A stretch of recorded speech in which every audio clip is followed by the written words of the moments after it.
क्यों कुछ लोग बड़ा बिजनेस नहीं बना पाते? अगर आपने 3 डॉट्स कनेक्ट नहीं किए हैं तो आपको पैसे नहीं बनेंगे. पहला, who is the right customer? Second customer would be what is a need or desire that I can fulfill that will get the customer to come to me. Third, what is the price point? Fun fact, working professionals have more assets in this country than business owners. कैसे किसी को leader बनाते? Team तो सभी बनाते हैं, leaders नहीं बना पाते. उन लोगों को औहदा दिया जाता है जो चाटते हैं. कैसे पता चलेगा कि कौन सी स्टेज में है business? So workable business model is the indicator of survival. At success, the fact indicator is you have a second line of leaders who are managing day to day. So owner can focus on growth, expansion, diversification, all of that. अगर आपके पास 1 करोड़ रुपए हो तो आज क्या business start करोगे? Something that every household needs. क्या बताओ? See, like, Where do you feel India में नेक्स्ट $1 billion अपॉर्चुनिटी कौन सा मिलेगी? something in the infra space. Family business में बच्चे बोलते हैं कि यार पापा हमें मौका ही नहीं देते. पहले तो when you get your children to join your business, please do not give them a cabin. Please do not give them director, vice president status. पहले 2 महीना मुंह बंद सुनो. अगर 2 generations काम कर रही है ना, you need to have 3 relationships with each other. एक, you have to have a relationship of the family. Second, you need to have a relationship of a business partner. And there's a third relationship that needs to happen of a mentor and a mentee. आपने इतने business expand करे, सबसे ज़्यादा कौन से business में पैसे लगे? Like,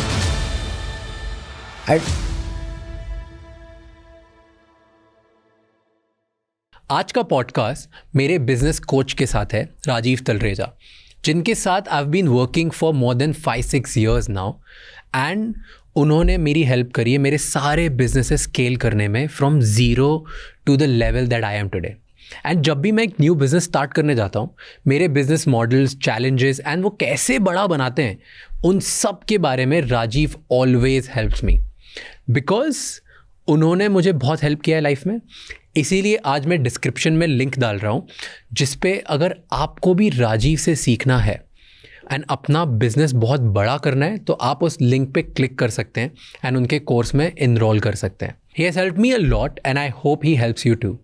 मुझे इस चीज़ के कोई पैसे नहीं मिल रहे, मुझे कोई पेड इंडोर्समेंट करने के लिए नहीं बोल रहा है. मैं सिर्फ आपको एक ऑप्शन दे रहा हूँ कि जैसे उन्होंने मेरी हेल्प करी है वैसे आप सबकी भी हेल्प हो जाए इन एक्सपैंडिंग योर बिजनेस. आज के एपिसोड में हम उनसे जानेंगे कि सही बिजनेस कोच ढूंढते कैसे हैं, बिजनेस के क्या स्टेजेस होते हैं और आपका बिजनेस किस स्टेज पे है ये कैसे समझें, स्ट्रॉन्ग लीडर्स कैसे बिल्ड कर सकते हैं हमारी ऑर्गेनाइजेशन के अंदर, एंड अगर आज कोई ज़ीरो से शुरू कर रहा है तो बेस्ट अपॉर्चुनिटीज़ क्या हैं, एंड अगर आपका बिजनेस डाइंग स्टेज में है तो उसे सेव कैसे करें. ये एपिसोड एंड तक ज़रूर देखना एंड कमेंट्स में मुझे बताना कि इस एपिसोड से आपने क्या सीखा. Enjoy the show.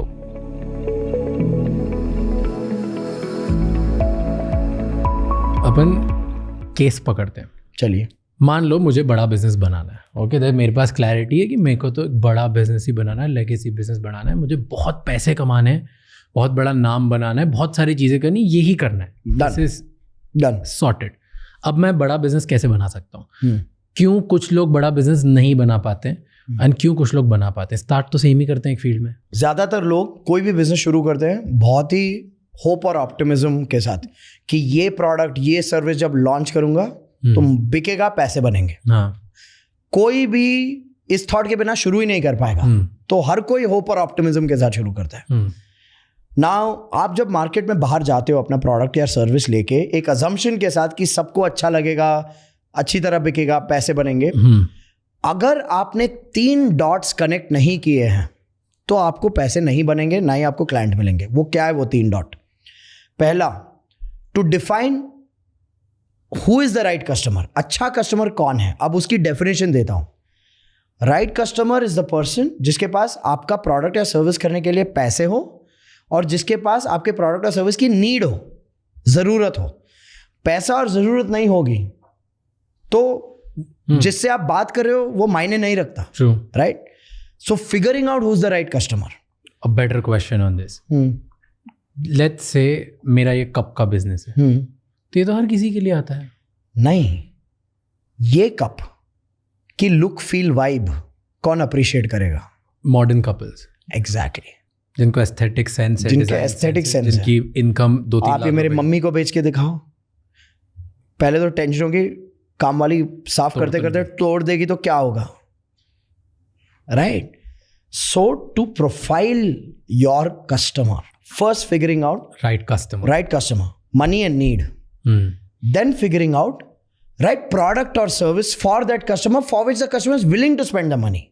मतलब देखो, I can go as a parenting coach and I can teach 10,000 things. I can teach saying be non-reactive when your child falls. Okay, I can teach saying how to put the baby to sleep on time, how to develop brain so that he becomes an achiever, right? Now watch, if I'm positioning myself as a parenting coach और मुझ में parents के लिए 10,000 solution है, मेरे पास 10,000 problems के लिए, और मैं सबके बारे में बात कर रही हूँ, मैं कस्टमर को कंफ्यूज कर रही हूँ. भले ही आप अपने कस्टमर के लिए 1000 प्रॉब्लम सॉल्व कर पाओ, बट आप पहले बात उसके बारे में करो जहां पर वो पैसे खर्च करने के लिए रेडी हो. ओके, ये आपने एक और एग्जांपल दो इसका, कोई दूसरे बिजनेस का, बोरिंग जो ट्रेडिशनल बिजनेस होते हैं जिसमें लाखों लोग होते हैं. सो से फॉर एग्जांपल एक ज्वेलरी का स्टोर है. अब simple like I give take, मेरा ज्वेलरी स्टोर है, हमारे पास सब कुछ है. ओके, और and I go out in the market and say कोई भी आ सकता है. वर्सेस इफ आई, मेरी मैसेजिंग का फोकस हो कि we are experts in wedding jewellery. Now अगर आपके घर में शादी है और 2 स्टोर है, और एक स्टोर है जो ज्वेलरी स्टोर है, और एक स्टोर की positioning, story telling, branding, messaging, promotion, सब में एक ही बात हो रही है कि we are the best wedding jewellery store in the city. जब आपके घर में शादी, आप कहाँ एंट्री करोगे? वेडिंग वाले में. एग्जैक्टली. मान्यवर स्टोरी. Okay, exactly. कुर्ता तो कोई भी बेच देगा शादी के लिए ये है. दैट्स वाई तो वो ब्रांड बन गया, दैट्स वाई इतनी बड़ी मार्केट कैप्चर है. ज़ारा और H&M से ज़्यादा पैसे कमाते हो. नाउ लोगों को लगता है कि अगर मैं सिर्फ वेडिंग के बारे में बात करूंगा, मेरा बाकी का कस्टमर छूट जाएगा. See if you are trying to be everything to everyone, you will be nothing to no one. Okay, you got to be something to someone पहले. नाउ अगर ये कस्टमर अंदर आया because I am the top leading wedding collection stocking jewellery store, and मैंने value दिखाई, मैंने relationship बनाया, मैंने वैरायटी भी दिखा दी, फिर this customer will probably come back to me जब बच्चा भी पैदा होगा. क्योंकि उनको पता है यहां पर है. उस कस्टमर को अंदर कैसे ला रहे हो? वो what is that one pain point और वन नीड और one desire that you are fulfilling, that you are bringing the customer to yourself. तो वेरी स्पेसिफिक, वेरी स्पेसिफिक. जिन बिजनेस के ये स्पेसिफिक पिन पॉइंट नहीं होता वो लूज करते. वो लार्ज बिजनेस में भी सेम होता है. वो जनरलिस्ट बन जाते हैं. ओके, एंड जनरलिस्ट जनरली सफर.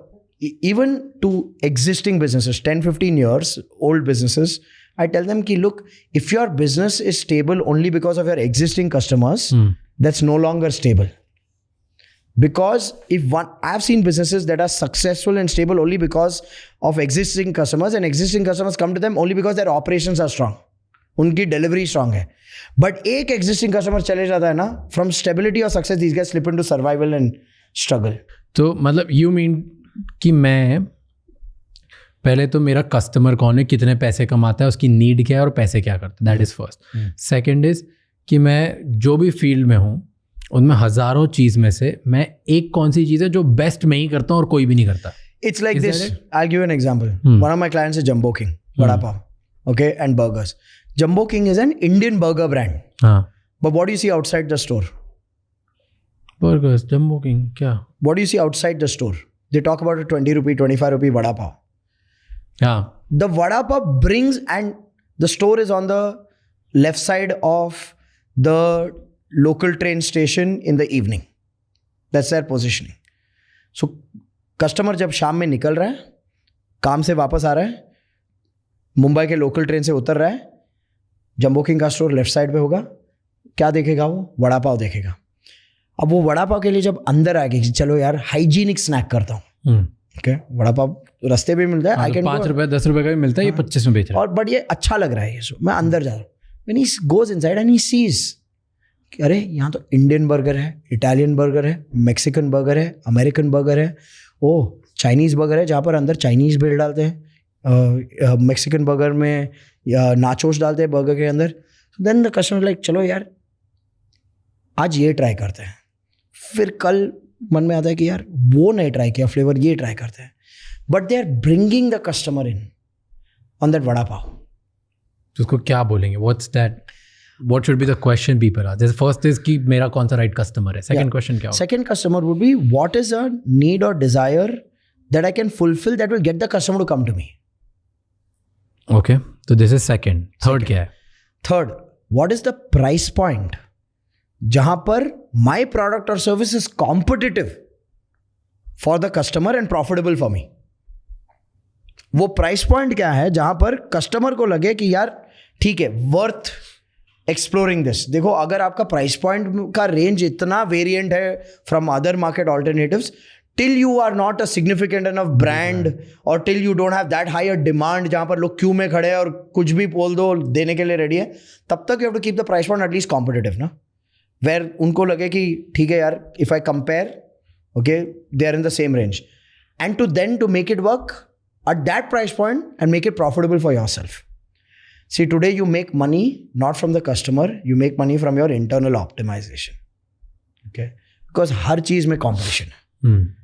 तो वो price point figure out करना और उस price point पे produce करना, वो आपकी कला है. उसका आपको reward मिलता है आज की डेट में. But price point तो usually इन सारे businesses में market standard से set होता है. So the price point is set by the market standards from a competitive point of view. Now you have to make that price point work and make it profitable for you. तो ये struggle से निकलने का formula है कि struggle to survival, I have to get these three right. Okay. Now from survival, if I have to go to stability, okay, what do I need to get right?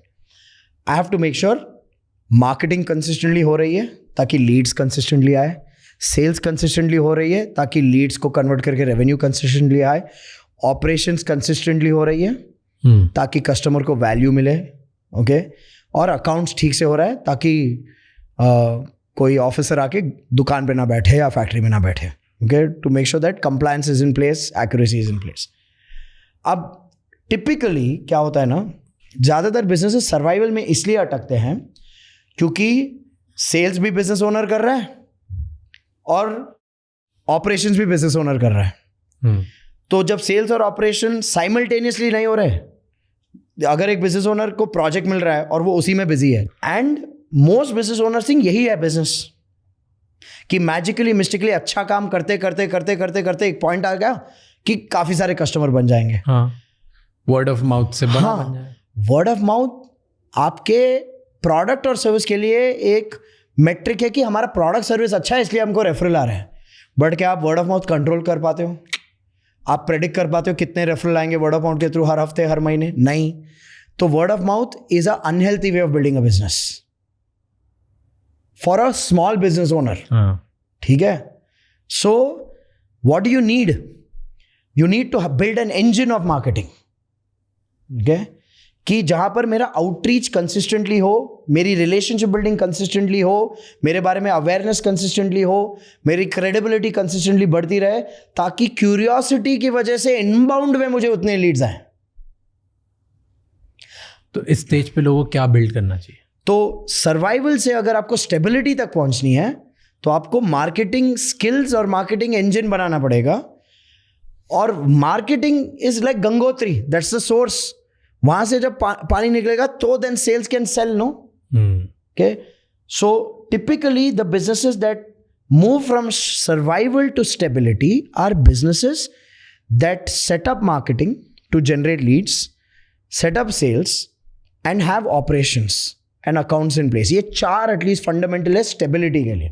But लोग तो बहुत proud feel करते हैं कि हम marketing नहीं करते, ऐसे ही हमारा धंधा बहुत चलता है. ये वही लोग बोल सकते हैं जो 10-15 साल से धंधे में. मुझे एक नया बिजनेस दिखाओ जहां पर बिना मार्केटिंग के धंधा आ रहा है. नहीं है. बट इनको सीख भी ऐसी मिलती है इनके प्रेसिडेंट से, तो वही तो भाई तुम करते जाओ काम, अपने आप काम आएगा. तुमको जो मिला है पहले वो अच्छे से करो. So isn't that right thing or wrong thing? No, so I'll tell you that's an incomplete way of thinking. See, delivering a good product, good service is a basic now. उसको आप अपना अचीवमेंट मत समझिए. अगर आप अच्छा product और service नहीं दे पा रहे हो then you have no right to be in business. तो अब स्टेबिलिटी की बात करते हो, अब मार्केटिंग की बात कर रहे हो कि अगर किसी बिजनेस को सर्वाइवल से बाहर निकलना है तो उसको मार्केटिंग करनी पड़ेगी। हर बिजनेस मार्केटिंग कैसे करे, क्योंकि टेक्निकली अधिकतर बिजनेस तो सेम ही चीज बेच रहे हैं। नहीं, कैसे मैं स्टैंड आउट करूं? मार्केटिंग में स्टैंड आउट करना सबसे इंपॉर्टेंट है। And I tell you something, जितना ट्रेडिशनल आपका बिजनेस उतना इजी टू मार्केट, बिकॉज आपके इंडस्ट्री में ज्यादातर लोग मार्केटिंग के बारे में सोच ही नहीं रहे। So you said first is your struggle से सर्वाइवल पे आना है, सर्वाइवल से स्टेबिलिटी पे आना है। स्टेबिलिटी तब आती है जब आप मार्केटिंग, सेल्स और ऑपरेशंस बना पाते हो। मार्केटिंग, सेल्स, ऑपरेशन और अकाउंट्स। ओके। और टिपिकली ना ज्यादातर बिजनेस में आप क्या नोटिस करोगे, जो लोग स्टेबिलिटी तक पहुंचते हैं ना, उन बिजनेस में एक पैटर्न है। थोड़े इन चारों में से 2 डिपार्टमेंट में टीम है और टीम का मैनेजर बिजनेस ओनर है। 2 डिपार्टमेंट में टीम नहीं है, बिजनेस ओनर खुद डूअर है।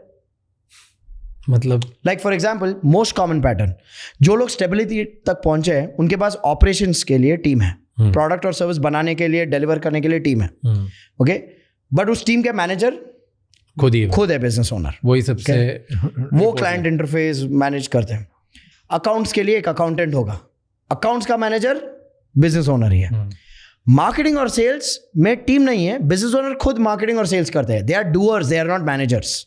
सक्सेस इज अ स्टेज जहां पर एक बिजनेस ओनर रियलाइजेस कि हे लिसन, मार्केटिंग इंपॉर्टेंट है, सेल्स इंपॉर्टेंट है, ऑपरेशंस इंपॉर्टेंट है, अकाउंट्स इंपॉर्टेंट है, ह्यूमन रिसोर्सेज इंपॉर्टेंट है, मैनेजमेंट इंपॉर्टेंट है, और ये सब चीजें इंपॉर्टेंट है। और ये सब चीजें मैं नहीं कर पाऊंगा खुद, ना ही मैं इन सब में मैनेजर बन पाऊंगा।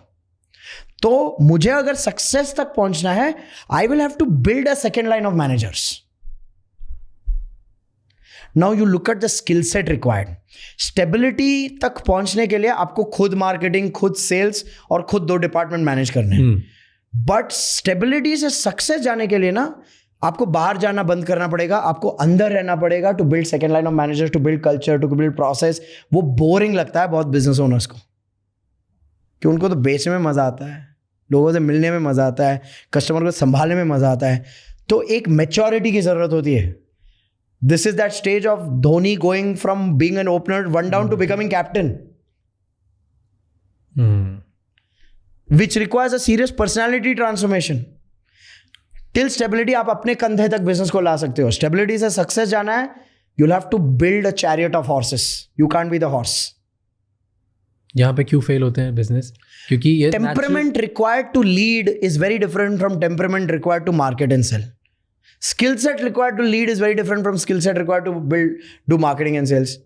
Explain, क्योंकि आप जैसे बात कर रहे थे नेचुरल प्रोग्रेशन, ये कॉमन सेंस नहीं लग रहा है कि हाँ मैंने एक धंधा बनाया जहाँ मेरे पास पैसे आ रहे हैं, अब पैसे बढ़िया आ रहे हैं तो मेरा अगला यही है कि मैं टीम बढ़ाऊंगा, टीम बढ़ के सब लोग मैनेज करेंगे, बड़ा बिजनेस बनेगा. राइट? टीम तो सभी बनाते हैं, लीडर्स नहीं बना पाते. तो क्या होता है, ऐसे बिजनेस में लोग होते हैं बट उन लोगों को औहदा दिया जाता है जो चाटते हैं, क्योंकि बिजनेस ओनर में भी पेशेंस कम है ना, कि भाई तुम जो सुनता है उसको काम दो यार, जो सुनता है उसको जिम्मेदारी दो, जो सवाल पूछता है, जो अपना खुद का सोचता है उसको मत दो. So bias takes over and then retention becomes a problem. Human resources issues यहां पर सबसे ज्यादा बढ़ते हैं. बट एक प्रॉब्लम ये भी होती है, आप स्टार्ट करते हो बिजनेस, अब अपने एकदम कुछ लोगों के साथ स्टार्ट करते हो जिसमें सबको कुछ भी नहीं पता. स्टार्टिंग में तो किसी को भी ले कुछ नहीं पता. राइट? आप क्या इतनी पैसे नहीं होते, इतनी बड़ी ब्रांड नहीं होती, इतना अट्रैक्शन नहीं होता कि एकदम टॉप 1% आपके साथ आके काम करें, कि भाई बड़े बड़े लोग जिनको सब आते काम करें. कोई भी आ जाता है, आप बनाते हो, धीरे धीरे ये आपके साथ बढ़ते हैं और यही आपके मेन लोग होते हैं, बिकॉज आपको पता होता है कि इनको बिजनेस आता है. एग्जैक्टली. इनफैक्ट आई रिकमेंड कि बड़े लोगों को मत लाना. क्यों? Because I believe for a home grown business the leadership also has to be home grown. मगर कितनी बार मैंने बिजनेस ओनर्स को देखा है कि एक उम्मीद में एक बड़े ब्रांड से किसी को ला के रखते हैं, फिर क्योंकि आप महीने में उसको इतना दे रहे हो ना, आप भी उसके जी हुजूरी में लग जाते हो. So I am a big believer कि आपको लीडर्स अपने अंदर से ही डेवलप करना है. आपने ढूंढे और कुछ लोग लीडर्स बन गए बाय आपके पास, आपका बिजनेस बढ़ते जा रहा है, आपने कुछ चीजें राइट करी सेरेंडिपिटी से, मतलब कोइंसिडेंटली कुछ लोग लीडर्स बन. एब्सोल्युटली. मे बी उनमें लीडिंग स्किल्स नहीं थी, मे बी आप में ही लीडिंग स्किल्स नहीं थी, कुछ ना कुछ करके आपने कहा और बिजनेस बड़ा बनते जा रहा है. बिल्कुल. और ऐसे लोग ही, क्योंकि आप उन पर भरोसा करते हो सबसे ज़्यादा, और वो सबसे ज़्यादा आपके बिजनेस में रहते हैं, आप उनको ही लीडर्स बनाते हैं. Yes, no, so by virtue वो बन जाते हैं, राइट. अब प्रॉब्लम क्या आती है, इन लीडर्स के पास बहुत बार अब कैपेबिलिटीज नहीं होती कि ये धंधा बड़ा बना पाए या टीम बड़ी बना पाए, या क्योंकि इन्होंने भी आज तक सब काम खुद किया होता है, तो इनमें इतना कैपेबिलिटी नहीं होती कि ये अपने अंडर लोग हायर करके उन्हें ट्रेन करें और उन्हें अपने जैसा बनाए. Yes,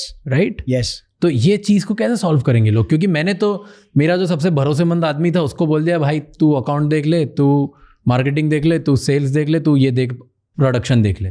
what you are saying is absolutely right, कि कोई भी बिजनेस ओनर बाय डिफॉल्ट ही करता है ये चीज़ है. That's what I am saying, कि आप डिफॉल्ट में करके ट्रायल एरर में कुछ ना कुछ जुगाड़ लगा दोगे, बट इफ भाई आप डिजाइन कर पाओ तो आप थोड़ा और पीसफुली कर पाते हो. तो कैसे करना चाहिए, कैसे अब मैं लीडर बनाऊं? So firstly what you need to understand is कि एक जो ह्यूमन इवैल्यूएशन होती है आपके वर्क प्लेस में, इसमें आपका पर्सनल बायस और पर्सनल रिश्ता नहीं बीच में आना चाहिए. देखो, मैं कैसे बायस नहीं करूं, जिस इंसान ने मुझे 10,000 रुपए में उसका करियर है कि नहीं इसलिए ज्वाइन कर दिया, भाई जो तेरे को दे देना, वो मेरे साथ आज तक जुड़ा हुआ है और वो 3-4 साल में मेरी कंपनी का हर पार्ट में इन्वॉल्व है, उसने हर जगह भरोसा किया, तो मैं उस पर कैसे बायस नहीं हूँ? वैसे पर बिल्कुल बायस रखो, बट आई टेल यू क्या होता है. ओके, ज्यादातर see loyalty cannot be your only metrics of bias. Loyalty plus capability creates performance. Now, I'll tell you, I've seen business owners being biased, not just because of loyalty and capability, but because of good communication. कि मैं आपसे अच्छे से बात करता हूँ ना, मैं आपका इंसाइडर हूँ ना, तो उसके वजह से आप मेरे को जिम्मेदारी दे रहे हो. अरे जिम्मेदारी उसको दो जिसने पहले परफॉर्म किया है, जिसने रिजल्ट लाई है. अब जिसने रिजल्ट आई है और वो लॉयल है और उसके प्रति आपका बायस है, that's not bias, that's rewarding. You are rewarding the person for his capability, his commitment and his performance, right. So that has to be your benchmark. That has to be your benchmark कि बंदा capable है, बंदे में commitment है, एक honesty है, सच्चाई है, कंपनी के टुवर्ड्स और मेरे टुवर्ड्स एक सेंस ऑफ ग्रैटिट्यूड और लॉयल्टी है.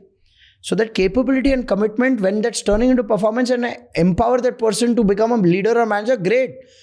अब सिर्फ उसको पोजीशन देके मेरा काम खत्म नहीं होगा. बहुत सारे बिजनेस ओनर्स ऐसे आते हैं हमारे पास जो बोलते हैं, राजीव मैंने अपने सबसे लॉयल, सबसे कैपेबल टीम मेंबर को मैनेजर बनाया है, बट वो लोगों से काम करवाने के बजाय लोगों का काम कर रहा है आज. एग्जैक्टली. हाँ, क्योंकि आपने उसको पोजीशन दी है बट सिखाया नहीं है, क्योंकि आपको भी शायद वो सिखाना आता नहीं है. हाँ, तो कैसे सिखाएं? आप बोलने को सिखाना समझते हैं, मत कर, कितनी बार बोला है मैंने. अब आपके बोलने से दुनिया बदलती तो बस मंदिर बनते हैं आपके नाम के, राइट. कैसे करें फिर ये? तो सिखाना कैसे है वो सीखना पड़ता है पहले, और इस स्किल को लीडरशिप कहते हैं. तो मैं कैसे किसी को लीडर बनाऊं?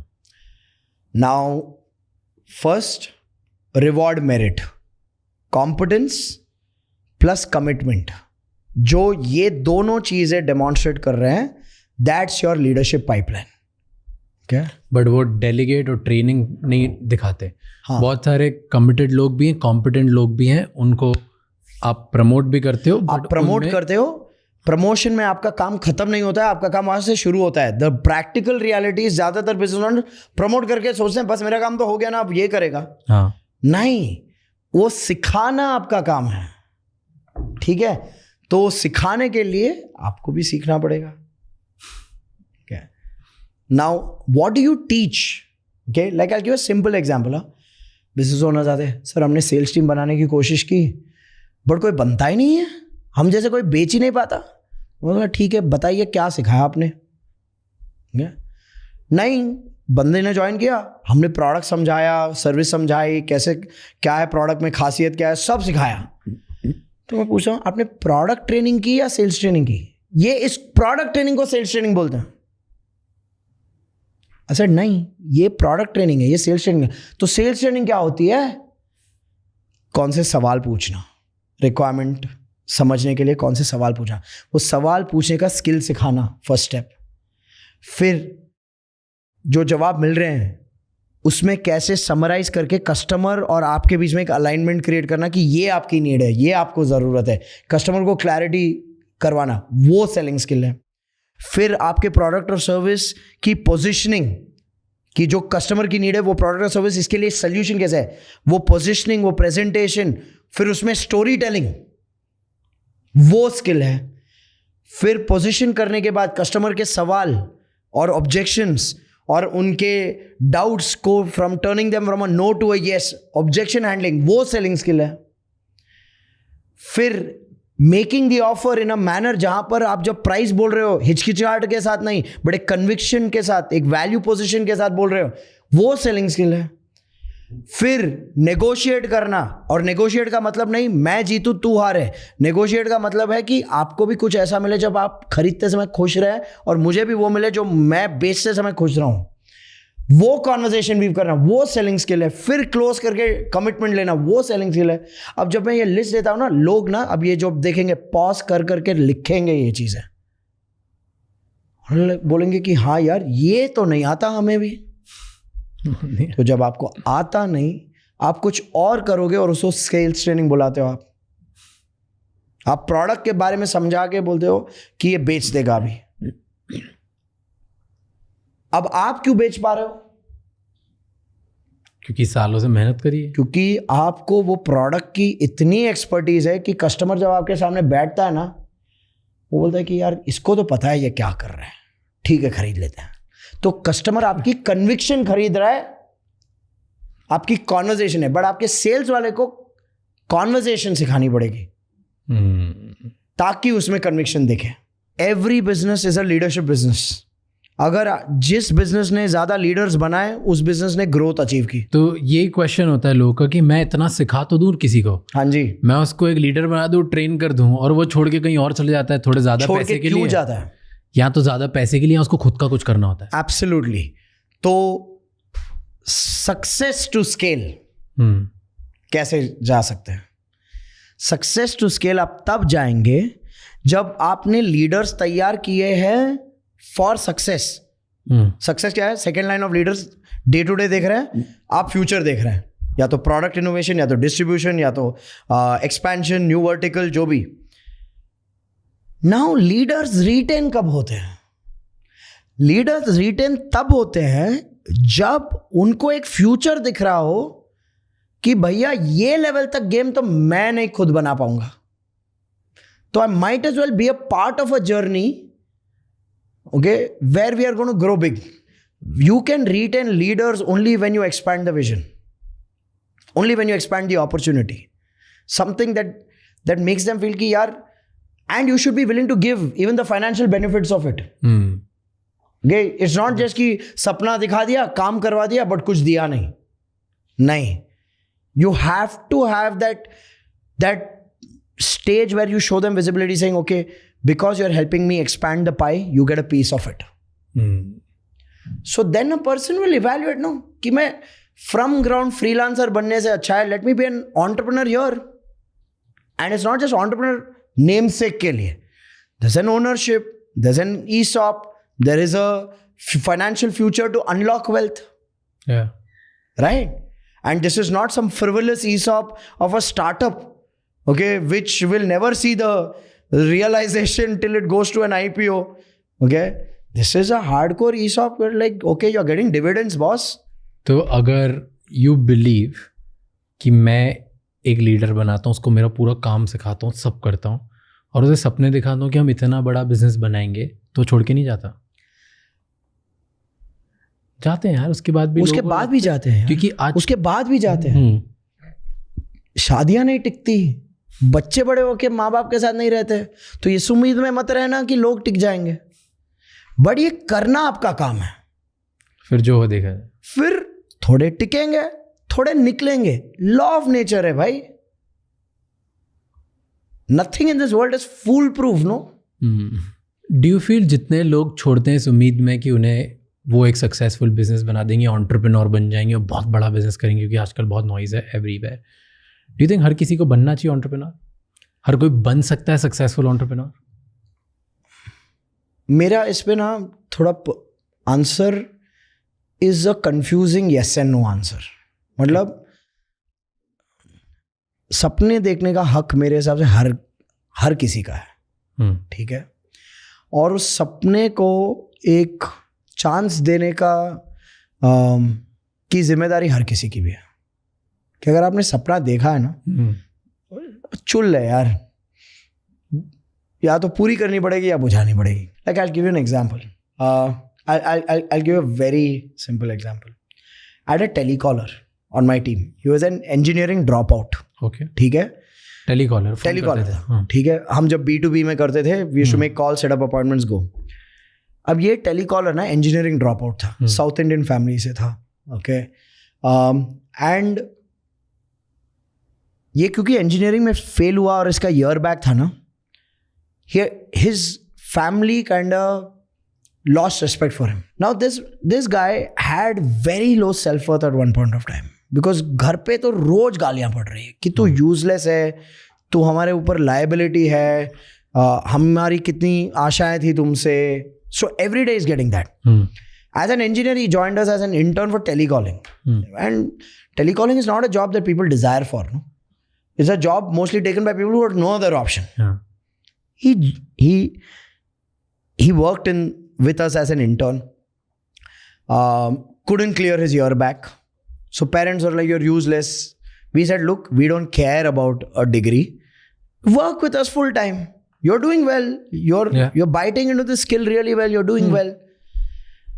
He worked with us full time as a telecaller for a good 5 years. Okay. Did really well for himself. Added a lot of value to us as well. There came a stage where I felt we didn't have a bigger game for him. Okay. And there also came a stage where he wanted to play bigger. उसमें भी desire था. हमारे पास, we were not capable enough to give him a bigger opportunity. The scope of that work was limited. So, and he was very hesitant to start a business. I said, look, you have a hunger. Do you want to start? Do you want to start your own business? And he's like, what should I start? I said, look, so many small businesses need telemarketing as services. Can you build a telemarketing agency? Okay. I think one of the most highlight moments of my journey as an entrepreneur was not when he started. When 2 years after him starting, he came back and signed up for coaching with us as a client saying, I'm scaling my team, I need your help. It was the most special feelings. Huh? Yeah. Okay. Now I know there were people in my team who are not happy with me having this conversation with him, literally to persuade him to start. I asked him to go. I said, do this. Again, people are like, why? We could have done this. I said, I believe he has a bigger game there. Yeah. Idhar nahi to now, see, stunt ho jayegi. If I look at it from a transactional view, I have lost talent. Yeah. Talent that I've developed for 7 years. 2 years as an intern, 5 years as a full-timer. But I know this story of this telemarketer starting his own business inspires so many of my team members to own this organization as their own, saying कि ये करेंगे तो हमारे लिए अच्छा ही करेंगे. Yeah. And that trust is a responsibility to be lived up to every single day. Huh? We were talking about जो लोग छोड़ते हैं और चले जाते हैं, right? Let's get one step पहले, क्योंकि हमने एक बिजनेस की स्टेजेस के ऊपर बात करी कि 0 पे तुम होते हो, वहाँ पे तुम स्ट्रगल मोड पे होते हो, स्ट्रगल से सर्वाइवल पे आते हो, सर्वाइवल से स्टेबिलिटी पे आते हो, स्टेबिलिटी से तुम सक्सेस पे जाते हो, सक्सेस से तुम स्केल करते हो. हाँ, हमने इन सब स्केल में 2 और चीज़ है. एक तो road map for leaders to see a career which is big enough for them, and this is where you turn them into intrapreneurs / entrepreneurs. और एक चीज़ आती है स्केल में, is I think at scale you got to look at what is the strategic direction of your business. Are you going to scale only through organic customer acquisition, or marketing, or sales, or customers? Scale also is success to scale is also a stage where you can afford to buy smaller businesses. Okay, so acquisition becomes a active option for you. Success to scale is also a stage where you can sell your company out and become a director in a larger business and be a part of a larger game. Okay, and it works for those who are willing to acknowledge that यार my capacity was to bring it till here. Okay? अब दूसरों के हाथ में देना अब दूसरे के हाथ में देना पड़ेगा और दूसरों के साथ थोड़े वक्त काम करना पड़ेगा, कैश आउट भी करके निकल सकता हूँ. ठीक है? So that is also a path to scale. Okay? Or scale is also saying, okay, let's prepare for listing the company and having a bigger vision for which we are going to the market and saying, this is why we need your money. Okay? So that strategic decision is very important at success stage to start preparing for how do you want to unlock the stage of scale. The vehicle has to be clear for you. So wo vehicle with a strong management, and at scale, I also see that for a lot of businesses, brand building becomes an important outcome. Okay? And when I'm talking about brand building, I think today, for a micro business, there's a stage of marketing where the purpose of marketing is lead generation. कि हमको inquiry चाहिए अपना product बेचने के लिए. But success to scale, you got to play the game of building a brand. Bigger vision, bigger mission. Involve more people into you. Movement. How do you build a household name where people know that you exist and all of that? So I think that becomes a very active outcome there. Like how do you go from being a yoga teacher to Baba Ramdev? Like people should know the brand. Okay. And if they don't know you, it's fine. But if they know the brand, then you build legacy. तो कैसे पता चलेगा कि कौन सी stage में है business? Okay. So दो चीज़ें हैं. जैसे आपने पूछा कि किसी को कब लगता है कि हम सक्सेस में हैं 1 लाख पर भी, किसी को कब लगता है कि हम स्ट्रगल पे है 25 लाख पर भी. राइट? सो 2 इंडिकेटर हैं. एक है फैक्ट इंडिकेटर, एक है फीलिंग इंडिकेटर. तो फैक्ट इंडिकेटर ये है कि स्ट्रगल इज अ फेज जहां पर आपने right product, right customer, right price figure out नहीं किया है, and therefore you are not able to get enough business and you are constantly putting money back to just sustain the business. Okay, that is the indicator. That's the fact indicator of struggle. Fact indicator of survival is where you have a workable product or service, you know the right customer, you have the right price point, and you're organically getting how much you're getting. So workable business model is the indicator of survival. Okay. For stability, workable indicator is jahan par you are getting enough business to be able to take back money for yourself as well. Okay. So workable business model at survival, a profitable business model at stability. ठीक है. At success, the fact indicator is you have a second line of leaders who are managing day to day. So there is no owner dependency on day to day. So owner can focus on growth, expansion, diversification, all of that. Okay. That's the fact indicator. At scale, the fact indicator is that you have a proper management team who are now not just managing day-to-day activity, but they are creating the vision, the strategies for future. See, managers who are at success stage, what you have is manager. They manage people, they manage projects, they manage process. But in scale stage, the maturity is of a management team who have business acumen, who have strategic thinking, who have decision-making courage, and they take the company to the next level. So these are all fact indicators.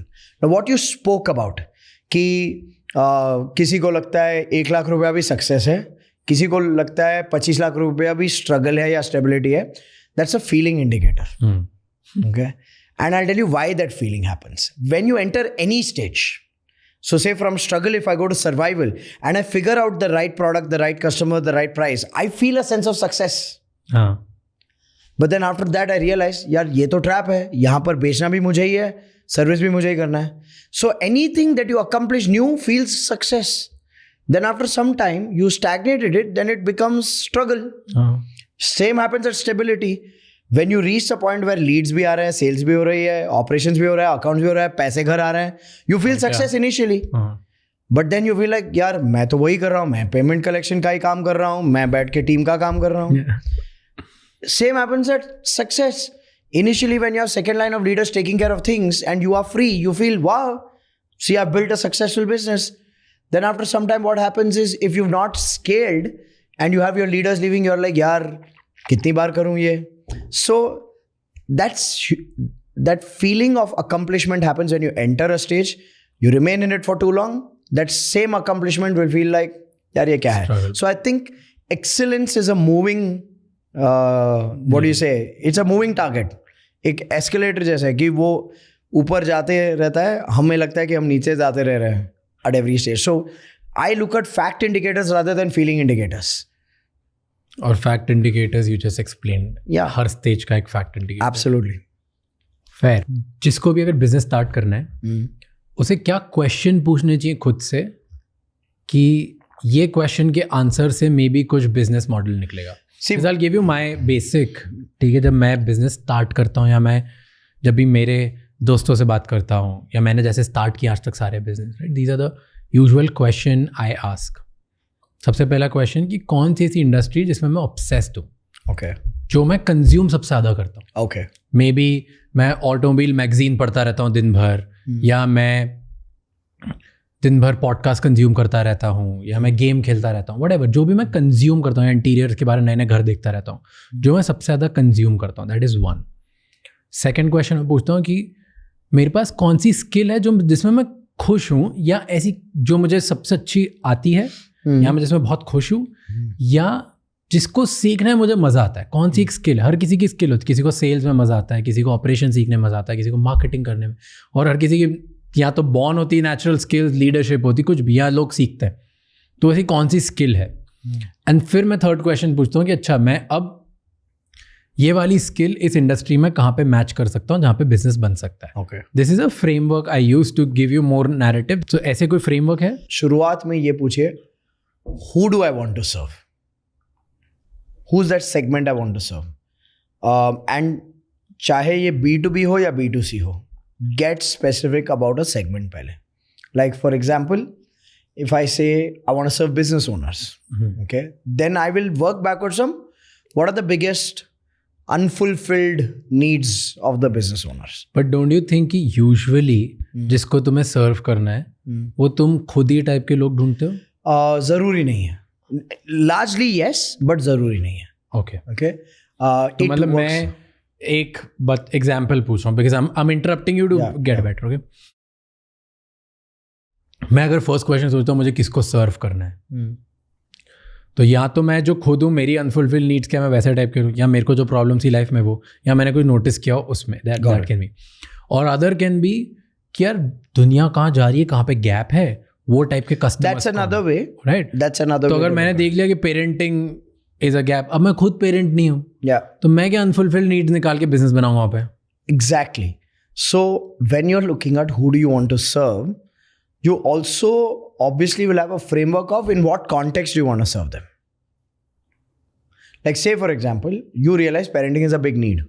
Okay, but you're not a parent yourself. मैं हूँ ही नहीं. Okay, you're not a parent yourself, but probably you realize that okay, one of the things for new parents which is a big challenge is there is lack of clarity in their life about how do they want to design their professional journey, how do they want to navigate through their financial journey.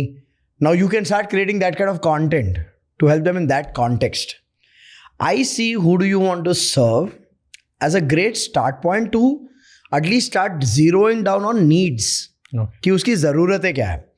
So one is a customer and need based approach. The other is a trend and opportunity based approach. And the third is a skill and capability based approach. So there are three approaches. एक है, एक segment को पकड़ो, उनके needs को decode करो और फिर उन नीड्स को फुलफिल करने के लिए कैपेबिलिटी, प्रोडक्ट और सर्विस बनाओ. एक अप्रोच है कि आपने एक ट्रेंड देखा, इंडस्ट्री देखा कि everybody is talking about AI. पहले there was a wave of everybody is talking about social media, तो इतने सारे डिजिटल मार्केटिंग एजेंसीज बन गए. अब हर कोई एआई बात कर रहा है.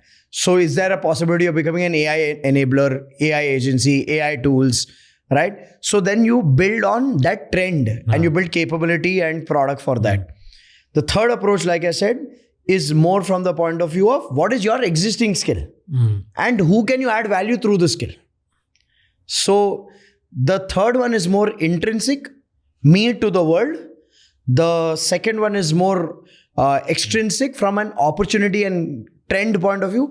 And the first one is more from a need of an individual or a segment of customers that you want to serve. Now the thing is, you can analyze and create ideas using all three. Yeah. And then kind of see the match between where there is capability fitment from your side, where there is resources fitment of what it takes to make that business work, which business has the highest probability and where there's the highest opportunity fitment. Yeah. So उन तीनों के बीच में whatever idea comes, that's the game to play. True. And मेरे को तीनों cases की एक example याद आ गया. Yeah. So I'll tell you. Okay. So first is opportunity and trend. Yeah. मैं जेफ बेजोस की डॉक्यूमेंट्री देख रहा था.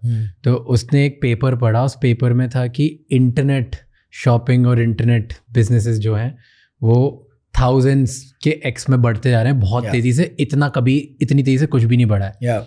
तो उसको ये इंसाइट देखा कि अपॉर्चुनिटी है, बहुत तेज़ी से इंटरनेट पे लोग खरीदना चाह रहे हैं, वहाँ पे क्या बना सकते हैं. And that's how the books business started selling और the Amazon started building. So that's one way of building. तो अमेजॉन वैसे बना. Then second, I know a business जिन्होंने एक सेगमेंट पकड़ा. उसने देखा कि इंडिया से ट्रैवल बहुत बढ़ते जा रहा है, तो ट्रैवलर्स एक सेगमेंट है, मैं उनके लिए कोई प्रॉब्लम सॉल्व करूँगा. तो उनकी अनफुलफिलिंग नीड्स जो थी उसने नोटिस किया कि यार वीज़ा में बहुत बड़ी प्रॉब्लम आती लोगों को लगाने में, और हज़ारों लोग वीज़ा में बेवकूफ़ बनाते हैं. Yeah. और शॉर्ट गारंटी नहीं है कब मिलेगा, कैसे मिलेगा, कितने पैसे. तो उसने पूरा बिजनेस बना दिया जहाँ पे वो वीज़ा लोगों का बेटर कराता है. Now it's a venture back business which is doing very well. और वो सिर्फ हेल्प कराता है कि आपको कहीं भी जाना है, आप स्टूडेंट हो, आप टूरिस्ट हो, आप प्रोफेशनल हो, आपको वीज़ा चाहिए, मैं करा के दूंगा. And that's a business to be built, right? That's a second type of business. And third, let's say Zerodha. It's classic skill type business कि Nikhil Nitin what they talk about. कि हम ट्रेडर्स से हमने देखा ट्रेडर्स की ये प्रॉब्लम्स थी, तो हमने वो स्किल समझी, सॉर्ट करी और हमने हमारे लिए सॉल्व किया, लोगों के लिए सॉल्व किया और हम बढ़ गए. So all three businesses or all three approaches work. Yeah, all three work. Absolutely. Interesting. Yeah, so कुछ भी बन सकता है. Okay. Now इफ आपके पास अगर 0 रुपए होते हैं तो कौन सा बिजनेस बनाते हैं? Skill driven. क्या? Anything like if you had to start something from zero today और आपके पास कोई पैसा नहीं है, क्या बिजनेस स्टार्ट करते हो और बिजनेस बनाना है today? I think content creation. क्यों? बिकॉज आई थिंक जब आपके पास पैसा नहीं है तो आपके पास सिर्फ एक ही चीज़ है, वो हो आप. Okay, and if you can just develop the nuance and the skill to be able to tell your story the right way and either educate or entertain people, then today the opportunity is great as a content creator. Both can be learned. Yeah. पर ऐसा नहीं लगता बहुत saturation है?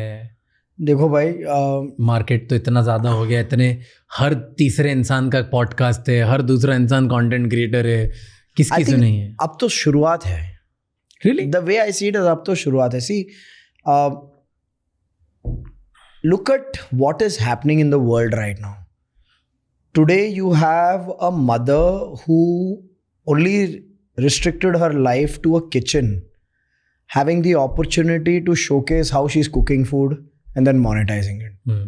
Today you have a working professional who's in a job that he or she hates but can rant about it and people will resonate with it and therefore the brands will go to that individual. So I think it's not a game of कितने हैं, it's a game of क्या आपकी story और आपका content लोगों को connect कर पा रहा है आपसे. If you're able to connect it. Now there is a definite question about the shelf life. Okay, कि relevance, कितने दिन तक चलोगे आप, and there is also a definite and that's where I think it's not anymore about virality and reach, okay, but I think it's about creating a unique persona that people want to connect with. They want to watch it. There should be something why people come back to you. I think the virality game is today hackable, but the substance, it could be the substance from a point of view of competence, could be the substance of the story, how engaging it is, how humorous it is, how entertaining it is.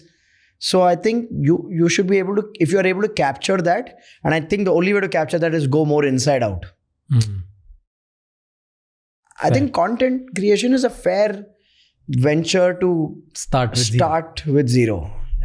Like if there are guys on the internet who can throw themselves into slush and garbage bins and make money, then कुछ भी बिकेगा यार. Okay. And अगर आपके पास 1 करोड़ रुपए हो तो आज क्या बिजनेस स्टार्ट करोगे आप?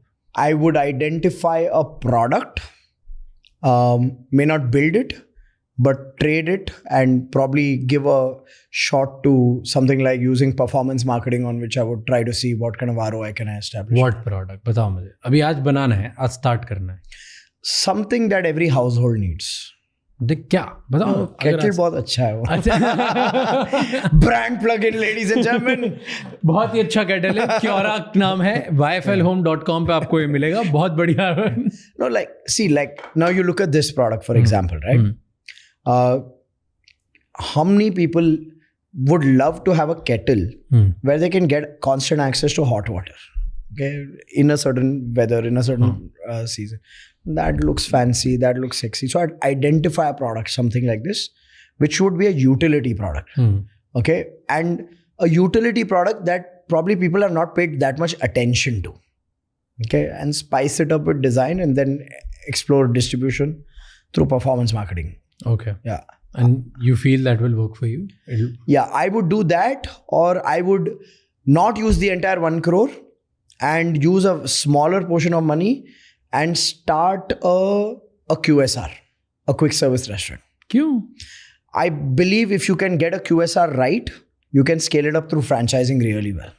Really? Yeah. ऐसा बोलते हैं कि QSR जो बिजनेस है, रेस्टोरेंट बिजनेस है, क्विक सर्विस रेस्टोरेंट बिजनेस, वो ग्रेवयार्ड है. No, restaurants are a graveyard. QSRs are not. कौन सा क्विजीन करोगे इंडिया में? कौन सा क्विजीन आपको लगता है जो भी QSR की अपॉर्चुनिटी है? I think South Indian food. Really? Enough नहीं है? Not in the northern part of India, not in the central part of India, in the authentic South Indian way. Considering I'm a Bangalorean, when I eat 99 types of cheese dosas, I'm like, क्यों? देश के अंदर ही गद्दारी हो रही है. I think South Indian food is a very under-tapped market. In North India? In North India and Central India. Southern India में नहीं करूँगा South Indian, because I'll tell you, Tamil Nadu has its own preference of South Indian food. Bangalore has its own preference of Karnataka has its own preference. Telangana, Andhra has its own preference of South Indian food, and we have ego battles between us saying किसकी सांबर अच्छी, किसकी चटनी अच्छी. But in तीनों states का authentic expression of South Indian food आप North में लेके जाओगे, then it's crazy. So that's QSR. I would give a QSR business a shot, where I'd focus first on getting the product right. Stage 2, focus on getting that particular unit, that restaurant profitable. Moment I get profitable, I know this is now has to be replicated. Interesting. एक मुझे बहुत अच्छी QSR जो आपने बात बोली exactly उससे relate होती है. QSR entrepreneur इंडिया में बहुत strong. उसने बोला था अगर चाइनीज़ खोलना है तो चाइना में कभी नहीं खोलना चाहिए. And the same thing you said कि साउथ इंडियन खोलना है तो साउथ इंडिया में नहीं खोलना है. Yeah. On the other parts. Yeah. So जो वहाँ का local cuisine है, don't open that. Yeah. Use that as a mechanism to promote in the world. I just realized recently I was in Malaysia and my client is Chinese origin, and I just realized कि our Chinese is not Chinese. हाँ, हमारा Indo-Chinese. Yeah, like नहीं, हमारा Punjabi Chinese है. Where do you feel India में next $1 billion opportunity कौन सा business? Something in the infra space. Indian residential real estate at a premium segment is evolving. Okay. Nobody has built a marketplace to service all the needs. Like I would say an Amazon for residential material requirements with localized distribution. It's something like what an Asian Paints has done. They've cracked the distribution कि आपको दिन में दो बार refill मिल सकता है. But in like a one-stop solution doesn't exist. I'm probably talking from my own bias of recently building a home कि कितने सारे लोगों के पास कितने सारी चीज़ें देखने के लिए जाना पड़ता था. But if I had like a one-stop solution, someone who can crack that problem at a scale, that would be an कि interesting. एक मार्केट प्लेस जहाँ पे मार्बल्स भी मिलते हैं, सैनिटरी भी मिलती है, wood डेकोर आइटम्स भी decor मिलते हैं, शेड कार्ड्स है, ऑटोमेशन है. होगा यार कोई ना कोई तो. इतना बड़ा बात करो, आई एम श्योर देयर है, इंफ्रा मार्केट. क्या Infra Market is but for builders I guess. Yeah. Like residential real estate consolidation, and I'm talking premium segment, because वहाँ जो खर्चा हो रहा है ना भाई, like I haven't seen spends like that. Yeah. India में तो लग्जरी बोलते हैं 1.5 करोड़ एंड अबव को. Yeah. 1.5 करोड़ एंड अबव वाले जो फ्लैट्स हैं उसमें 40% इंक्रीज आया है. 40%. That's wild increase. Yeah. Like I'll give you like an experience I had when we were putting together our home theater room. So we went to this brand called Focal. It's a French brand. So I selected whatever we had to select. Then the guy says, I want to show you something as a demo. क्या था? He opens the door. Like it was a wall. You wouldn't know there's a door. You go inside. And he has like 2 speakers that would be close to like 6 feet tall. Okay. 2 speakers. And he played a song from Lagan, Radha Kaise Na Jale. He told me to sit. He played the song. It felt like Udit Narayan was standing there and singing. Okay. And I asked him, ये कितने का है? He said, this pair comes with 3.5 crores. I'm like, 3.5 crores में साले जिंदगियाँ बनती है, ये speaker बेच रहे हैं. And I asked him, have you ever sold? That was my question. He said, we sold 7 last year. 7. So imagine 7 is a big number for that value of a product. 20-25 crores you're only making out of just that. Yeah. Now imagine let's go reverse in the price ranges on everything that goes into a home. Your bathroom fittings, to your bathtubs, to your sliding doors, your wooden flooring. I mean, nobody's curated all the possibilities that exist on a platform. पर इतना महंगा जो market है और इतना बड़ा segment है, experience भी तो करना होगा. I'm saying you don't have to go up that. I'm saying let's go below that value. No, what I meant, अगर आप एक लग्जरी घर बना रहे हो तो आपको आई थिंक जितने मैंने लोगों को देखा उनको मजा आता है to choose and do things, तो वो ऑनलाइन देख के नहीं बुला पाते हैं. See, this I gave you like an extreme example of what's possible. Anything, let's say आपकी अगर बजट में 10 लाख रुपए भी पॉसिबल है तो आप एक्सपीरियंस करोगे फिर खरीदोगे ना. Yes, absolutely. मैं 10 लाख रुपए का ऑनलाइन थोड़ी ऑर्डर कर दूंगा भाई, मजा आ गया. I'm not talking about ordering online. I'm talking about, that's what I said, Asian Paints is a model. Like I don't have a platform firstly to see what's possible. Okay. And I don't have a platform then to go experience it before I buy it. Like I have to go to 10-20 different people. इसमें एक ही जगह पे जाके आपको experience है. Yes. Maybe somebody will solve it. Yeah. And do you think ये luxury वाला space बढ़ रहा है इंडिया में? 100%. Because ये जो आप बात कर रहे हो, this is 5 crores and above market.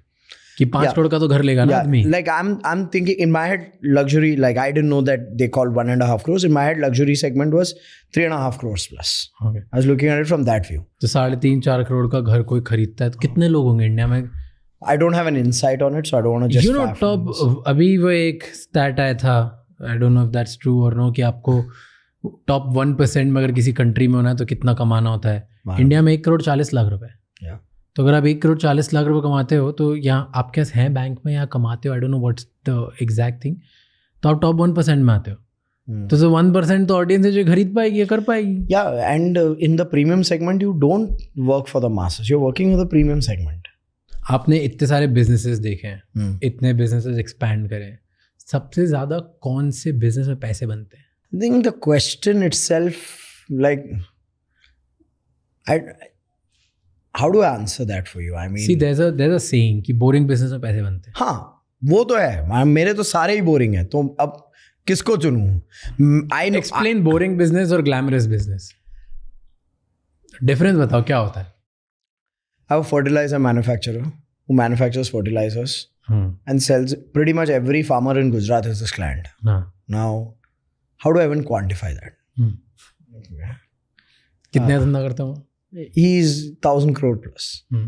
अब कॉपर सालों से बनाया होगा ना धंधा. हाँ, तो आज नया बंदा आके इस फर्टिलाइजिंग बिजनेस, सब बात करते हैं बोरिंग बिजनेस की. ओके, मेरे को ये प्रॉब्लम है बोरिंग बिजनेस से. मैं भी बोरिंग बिजनेस का ही प्रोडक्ट हूँ। मैंने भी मेरे खानदान में, घर में, मैंने खुद ने वो करे थे। अब मैं ग्लैमरस बिजनेस में एंटर करके हूँ, right. And by the way लोगों को ग्लैमरस लगता है, back and is very very very boring and tedious, but ठीक है। बोरिंग बिजनेस बिलीफ कि बोरिंग बिजनेस में पैसे बनते हैं, जहाँ कोई ध्यान नहीं दे रहा वहाँ पैसे बनाओ। बोरिंग बिजनेस की दो सबसे बड़ी प्रॉब्लम है। एक, बैरियर टू एंट्री। लोग बोलते हैं कंस्ट्रक्शन, इंडस्ट्रियलाइजेशन और ये बड़ी बड़ी इंडस्ट्री साइट्स में पैसे बनते हैं, जहाँ पे पावर एंड व्हाटएवर XYZ बड़े बड़े क्रेन्स तुम रेंट पे दे दो। ये सारे बोरिंग बिजनेस है, किसको करना है, राइट। वहाँ पैसे बनते हैं। वहाँ barrier to entry is so strong. या तो तुम्हारे पास कनेक्शंस नहीं है, या वो सेल नहीं कर सकते क्योंकि रिलेशनशिप नहीं है, या गवर्नमेंट का एंट्री नहीं है, या पैसा नहीं इतना कैपिटल कि तुम उसमें एंटर कर पाओ। That is first, boring business का। Second is boring businesses are boring for a reason कि वहाँ पे सालों से लोगों ने एक अपनी गद्दी बना के रखी है, कुल्ले टिका रखे हैं, उसमें टिका के रखा है। तुम उस जंगल में एक शेर ऑलरेडी है, तुम एंटर करते हो ना, so my चींटी definition बन के तुमको फाड़ देते हैं लोग। my definition of a boring business is very different. Okay, what you spoke about are capital intensive boring businesses. मुझे लगता है कि your services businesses also are boring businesses. जैसे आप डिजिटल मार्केटिंग एजेंसी पकड़ लो टू बिगिन विथ। देखो 15 साल से डिजिटल मार्केटिंग चल रही है। okay?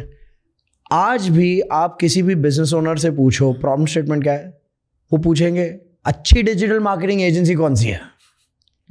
करेक्ट मेरी भी यही प्रॉब्लम है। Every business owner has that problem कि एक अच्छी डिजिटल मार्केटिंग एजेंसी से मिलवा दो हमें, right. Now if you are able to solve a problem there, okay, that's a boring business that can make you good money. So I believe that chalo, manufacturing needs money, trading needs money. Now if you don't have any capital तो शुरुआत तो services से करो ना, services से पैसे बनाओ, then from that transition add layers to your business. So I feel that services business, there's such a huge opportunity. Do you think services business आज की तारीख में 1000 करोड़ जितने बन सकते हैं? 1000 करोड़ क्यों, पहले मैं वो पूछूंगा। मतलब ये क्या है कि 1000 करोड़ क्या ही बनाना है तो ही $1 billion business. And that's what I am saying ना कि इमेजिन, बट क्यों नहीं बन सकता है, बन बिल्कुल सकता है, ओके, ऐसे कि नहीं बन सकता। But let us answer the question of पहले दिन पर यही क्यों सोचूं मैं। पहले मैं अपने माइलस्टोन, चलो यार, करोड़ रुपया पर्सनल इनकम कितने एंटरप्रेन्योर कमाते हैं? 1000 करोड़ टर्नओवर करने वाले भी नहीं कमाते हैं, बाय द वे। ये आपको भी पता है, मुझे भी पता है।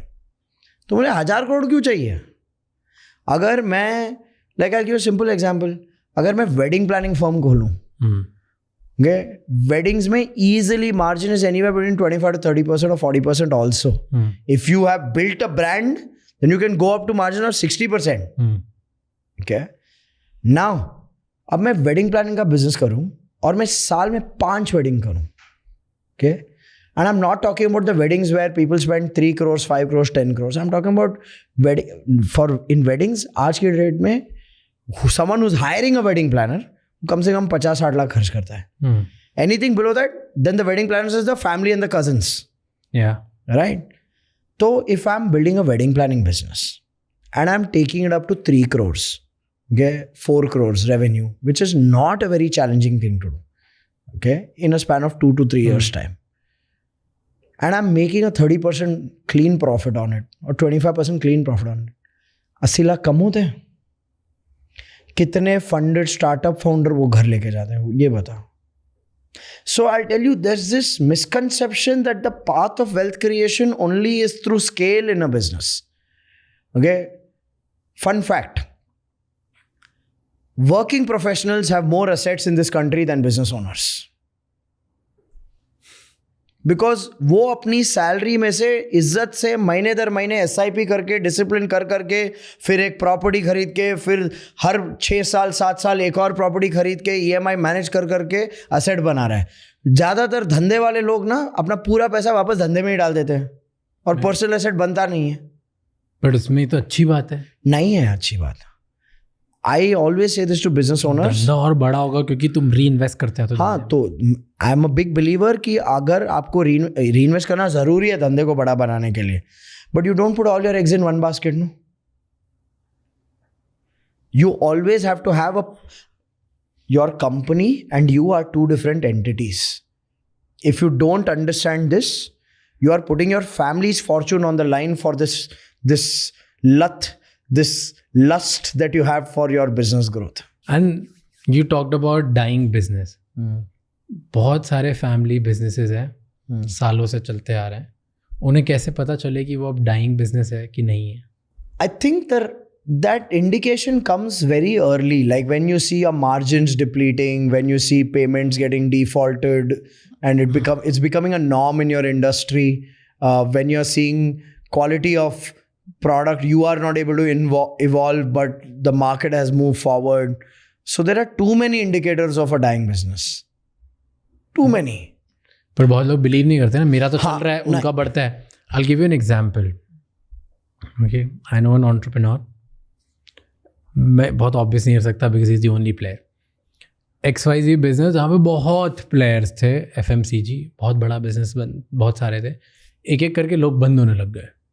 एंड क्योंकि एक एक करके लोग बंद होने लग गए, वो इकलौते 2-3 प्लेयर्स ही बचे, मतलब 2-3 प्लेयर ही बचे, उन्होंने और बड़ा मार्केट हो गया, तो वो बहुत तेज़ी से ग्रो कर गए, बट बाकी 25 लोग बंद हो गए. So their income significantly increase. सब उसके लिए कैसे वो? So that's not a dying business. No, that industry is dying industry. Okay. Sure, dying industry. Okay. Year on year negative growth है, but because समय से पहले दूसरे I don't understand which industry, no context. Okay, oil soap. Okay. Okay, मतलब brown colour का एक oil soap आता है जो पहले सनलाइट करके आता था. डाइंग इंडस्ट्री उससे डिटर्जेंट बार्स पे गए, डिटर्जेंट बार से डिटर्जेंट पाउडर पे गए, डिटर्जेंट पाउडर से अब लोग लिक्विड डिटर्जेंट्स पे चले गए, राइट? पॉड्स पे आ गए. तो वो जो कपड़े जो ब्राउन कलर के गंदे बदबू वाली उससे धोते थे लोग, वो इंडस्ट्री डाइंग है. बट वहाँ पे 2-3 बिजनेस ओनर्स थे जिन्होंने, क्योंकि बाकी सारे बिजनेस खत्म हो गए, जिनको ये पसंद है वो वही करते हैं और गांव में पेनिट्रेट डीपर कर करके बढ़ते चले. Last man standing principle plus deeper penetration. Like I tell you simple, today soft drinks are not focusing on urban cities. Why? Because the consciousness has increased कि यार ये डिटर्जेंट पी रहे हैं हम लोग, या बाथरूम क्लीनर पी रहे हैं हम लोग. Okay, where are they going? They are going like deeper. Rural areas. So there is always a market. Cable TV, for example. So it's a dying market. It's a dying but market. I know people जो पैसे बना रहे हैं उसमें. हाँ, because वो reinvent कर रहे. They are figuring out a new geography. They are figuring out a new segment. No, but there are some businesses that like मतलब खत्म ही एकदम game. And it's a typewriter. खत्म है गेम. So तो कैसे पता चले? क्योंकि कुछ बिजनेसेस में लगता है कि वाओ, मतलब बाकी सब बढ़ रहे हैं. तो I'll give very like a simpler example of this. Okay, mobile phone retail, for example. Okay, now when Amazon, Flipkart started dumping the market with discounts, and mobile phones was the first product that they were giving deep discounts. हाँ, आज भी सबसे heavy discount उसी पे देते. So now that kind of a business, my dad was a mobile phone retailer. तो mobile phone retailer थे पापा. एक शोरूम था, गोल था कि 5-6 शोरूम बनाने हैं. But there came a stage कि जहाँ पर कस्टमर उनके स्टोर के अंदर आता था, प्राइस पूछता था, तब तो MRP बताते. कस्टमर उनके पहले तो डेमो पीस देखता, फीचर यूज करता, समझ आता उसको फोन कौन सा अच्छा लेना है. उनके सामने Amazon, Flipkart खुलता और बोलता अंकल इतने में मिल रहा है, यहाँ से क्यों लूँ. True. Now the thing is, in our circle of family and friends, there were at least 4 people who had mobile phone stores. Now my dad saw कि this is a dying market. As a retail business owner, ये बंद करने चाहिए. So my dad withdrew the capital and he got into automobile accessories distribution. One of his friends said, ठीक है यार, ये लोग मोबाइल फोन बेचते हैं ना, ये वॉल्यूम बढ़ाएंगे मोबाइल फोन का, मोबाइल फोन सर्विस सेंटर अच्छे नहीं है. He went into accessories and service center. Service में, मोबाइल फोन सर्विस में मार्जिन बहुत बड़ा है. मतलब कस्टमर आया, अंदर जाके खोल के एक बार साफ करने के लिए 1,000-1,500 मारते थे लोग, एंड पीस बेचने पे उतना मार्जिन नहीं मिलता था. सो ही वेंट सर्विस, कि मैं सर्विस करूंगा. And eventually ended up being a service, built a services business for electronic appliances, went in that direction. 2 very close family friends didn't pivot. उन्होंने बोला हम यही बेचेंगे, हम यही करते हैं, हमको यही पता है. Today they are dependent on their children going to Canada, कि भाई वहाँ अच्छी नौकरी लग जाओ, वहाँ से कमा के बेचते रहना, बाकी ये दुकान तो खुला ही है, ये हम इसलिए जा रहे हैं क्योंकि हमको कहीं जाके कुछ करना है. इससे पैसे नहीं बन रहे. Now so that thing to know when to pivot, when to pivot or when to close the game and get out of the casino. कुछ लोग they live like there's no other option. ये कैसे पता चले कि यार ये अब टाइम हो गया है, दुकान बंद करो, दूसरी जगह में जाओ, so या कुछ और बिजनेस बनाओ? I think जब आपके नंबर्स और आपके ईगो में गैप बढ़ता जा रहा है तभी. See, for them it was like हम यही जानते हैं, हम यही करेंगे. their justification, मोबाइल फोन बिकना बंद थोड़े हो रहे हैं. So it was just a sense of lack of adaptability और fixated रहना कि यही करना है, यही आता है. And I've seen far too many business owners lose confidence, हार जाते हैं अपने आप में. Exactly. खुद में confidence चले जाता है. चलो आज अगर कोई बिजनेस ओनर सुन रहा ही है और उसको रियलाइज़ होता है कि यार मैं वो दुकान वाला ही हूँ जो मैं दुकान पे जाके बैठता हूँ, ऑनलाइन वर्ल्ड या फ्यूचर जितनी चीज़ें आई उसके चक्कर में मेरा बिजनेस ठप हो गया है, पर मेरे पास कोई जाने की जगह नहीं है तो मैं इधर आ जाता हूँ. उसको क्या करना चाहिए? उसके पास है क्या आज? उसके पास एक दुकान है उसकी खुद की, उसके पास कुछ पैसे हैं जो पहले उसने बना रखे हैं खुद के पास, जो थोड़ा जिससे 2, 4, 5 लाख 10 लाख रुपए से नहीं कुछ और चीज़ कर सकता है, और एट द सेम टाइम दुकान से पर मंथ उसके 40-50 हज़ार रुपये बन जाते हैं. तो अब उसे क्या करना चाहिए? पहली चीज़ ये करनी पड़ेगी उनको कि एक नया स्किल सेट या एक नया इंडस्ट्री में एक्सपोजर लेना पड़ेगा उनको. कैसे? सिंपल मॉडल, फ्रैंचाइज लो किसी का, एक ग्रोइंग बिजनेस का फ्रैंचाइज लो आप. पर मेरे पास है ही सिर्फ 5-7 लाख रुपए अब आखिरी के, मैंने गलत फ्रेंचाइजी ले ली तो यार मैं बहुत डर रहा हूँ, मेरे पूरे 7 लाख रुपए जो कैपिटल. अगर आपने गलत फ्रेंचाइजी ले भी ली ना, एटलीस्ट आपको उस प्रोडक्ट और सर्विस का एक्सपोजर मिलेगा. फिर क्या करूँगा? 7 लाख अगली बार खोलने के लिए फ्रेंचाइजी पैसे भी नहीं होंगे मेरे पास खुद का धंधा स्टार्ट करने के. No, I don't think 5-7 lakh का ही एक्सपोजर होता है किसी भी दुकानदार के पास. बट आई जेन्युइनली बिलीव कि द वेट, एक इंडस्ट्री अगर आपको चेंज करनी पड़ेगी ना, franchising is a good opportunity to learn an industry. Okay. And I'll tell you this, majority of the big brands in this country that offer franchisee, ये सब मतलब ये अपने फ्रेंचाइज का ख्याल नहीं रखते. Okay.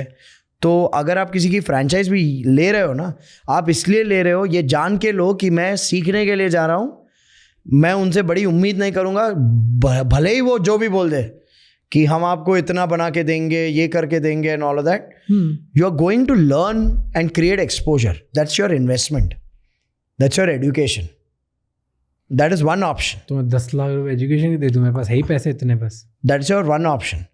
The other option is you'll have to test another product, and then China जिंदाबाद.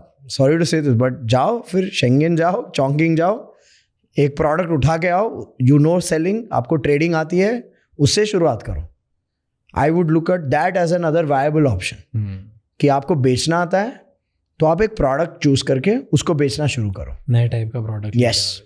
फैमिली बिजनेस में बच्चे बोलते हैं कि यार हम ना अब रेडी हो गए बिजनेस करने के लिए, लेकिन पापा हमें मौका ही नहीं देते, हम पे भरोसा ही नहीं करते, हमें बढ़ाने नहीं देते. पापा की सोच बहुत लिमिटेड है, बहुत फिक्स्ड है, वो हमें धंधा नहीं करने देते. मतलब this is not how things work.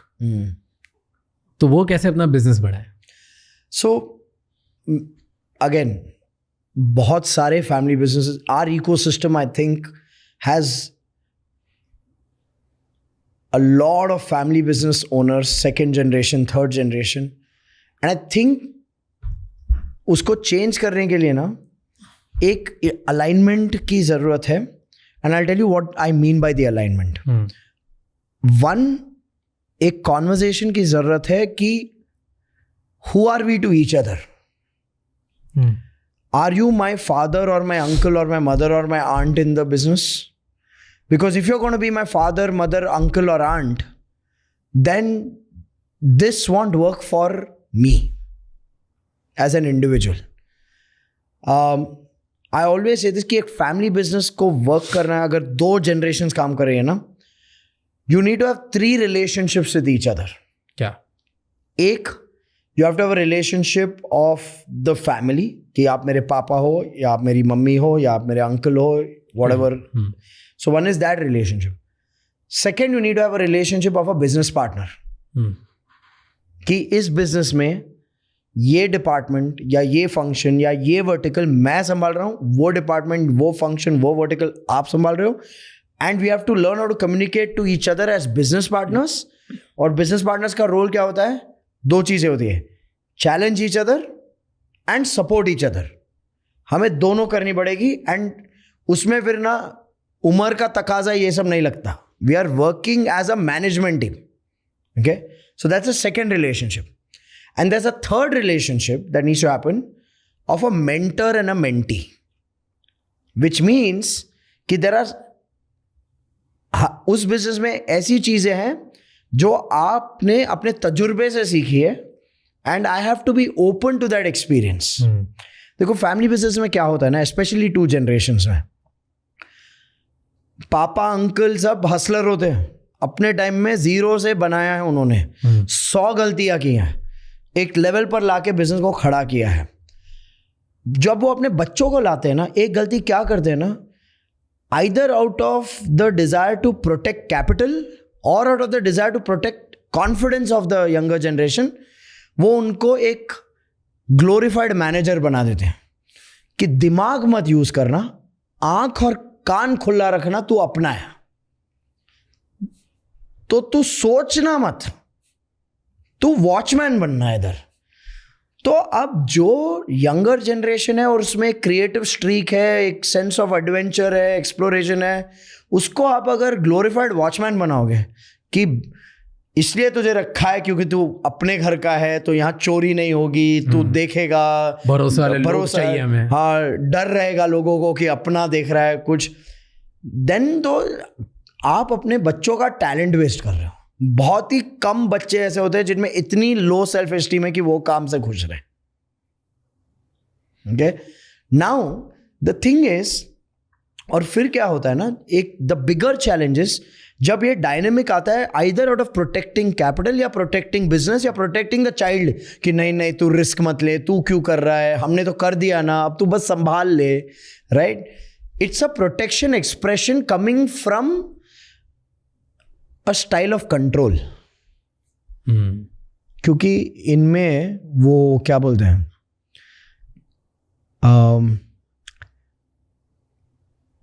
I am talking, इनमें वो ग्रेस ऑफ कंपैशन नहीं है. This is the tell generation, not the समझा जनरेशन. ये बोलते हैं ये नहीं करना है तो ये हो जाना चाहिए और ये नहीं होना. इनका स्टाइल इज डोमिनेंट और control, and the desire is protection. Now what is the younger generation respond to?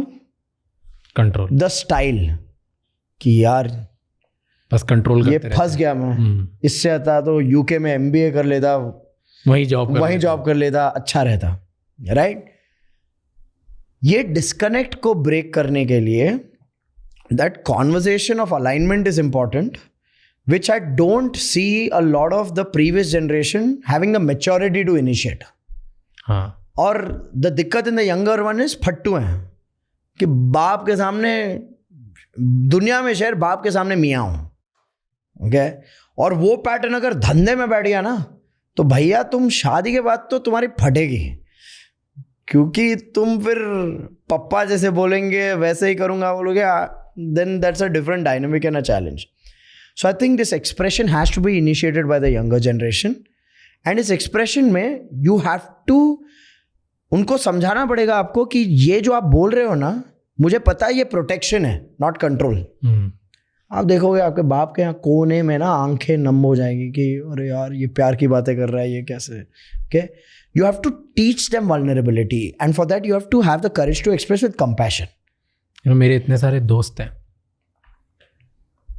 लाखों करोड़ों का बिजनेस है उनका, खरबपति हैं, 5-5 फ्लोर के घर है 4 लोगों के लिए,